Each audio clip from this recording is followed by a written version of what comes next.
More right here, Bob Pompeani, Paul Zeise. We are joined by Bob and Menneson. Hey, Bob, welcome to the program. How are you? Good, you? Good, thanks.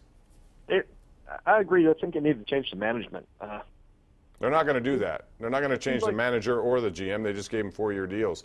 And based on $3 million a year for Hurdle, they're not going to get rid of $12 million or $9 million. It just seems like we punt every Sunday with our players. He sits everybody.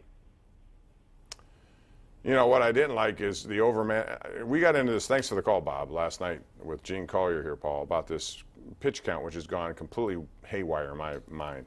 Analytics are analytics. You can use whatever metric you want.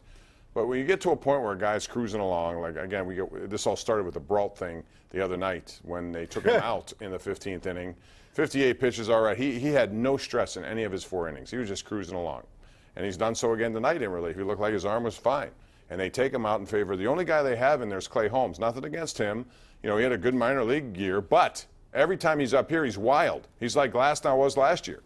And they went to him anyway and deserved their fate. Is there a less popular athlete in Pittsburgh right now than Clay Holmes? I mean, the guy has basically been blamed for this season going south because of the start. What was the start at? It was in San Francisco. 2 of them. That and then the other night. But no, you're right. He epitomizes what they do. Exactly. I mean, to me, the other part of it is Clint Hurdle basically said, oh, well, we didn't have, was it Cal Crick? We didn't have him available. Well, then don't activate Sean Rodriguez or get someone else. Exactly. That to me, both situations with Clay Holmes was used. The biggest problem I had was they didn't have a full bullpen.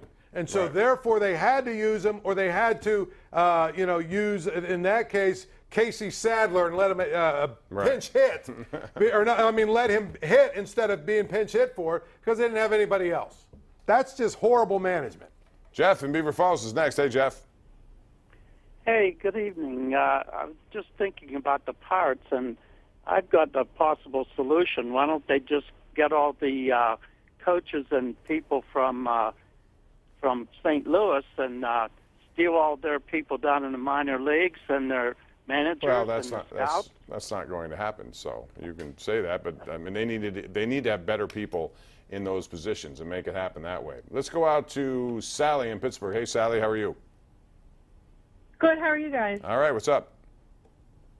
I was just calling to see what you guys think the Steelers' record will be this year. What do you think? Oh. I don't know. Oh. Yeah. Well, I think 11-5, and I say that because I think, and thank you for the call, Sally. I think while their division's not very good, I think they got lucky last year. They did not see Aaron Rodgers in a game. They did not see who else did they miss? Andrew Luck, Deshaun Watson. This year they're going to see some pretty good guys from the South Division, from Cam Newton to Matt Ryan, guys like that. I just think it's going to be tougher. Plus, there's some longer trips. They got Denver, which could be a sneaky team. So I say 11-5. They'll still win their division.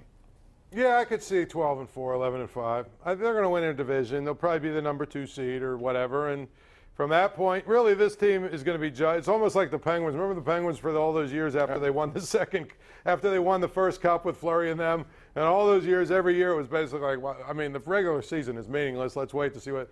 It only really matters what they do in the playoffs. Unless they don't make the playoffs, then it's a different story. But I mean, they could go 16-0, and what difference who cares? Right. I mean, it's what do you do in the playoffs? But that's success. That's what happens, and your expectation level rises. I think that's what all teams would want. Let's go to Waylon in Washington. Waylon, welcome to the Sports Call. Real quick, please. Yes, I got you guys. I appreciate both of you. It's real quick. It's not about the Pirates. It's how about the Big Ten against the SEC? What's your thoughts on that? Well, SEC is top-heavy in my view. The Big Ten has its own issues right now, Paul, with all these distractions and off-the-field problems from Urban Meyer to Rutgers to Michigan State. I mean, it's just one after another. So in the last 7 years, Michigan is the only Big Ten East school that hasn't had major issues. NCAA, criminal, whatever. Except they haven't won anything either. They haven't won anything, but I'm saying one school in the Big Ten East. So I don't want to hear about how bad the SEC is. All right, we're going to take a break. Come back with more right here on Pittsburgh CW.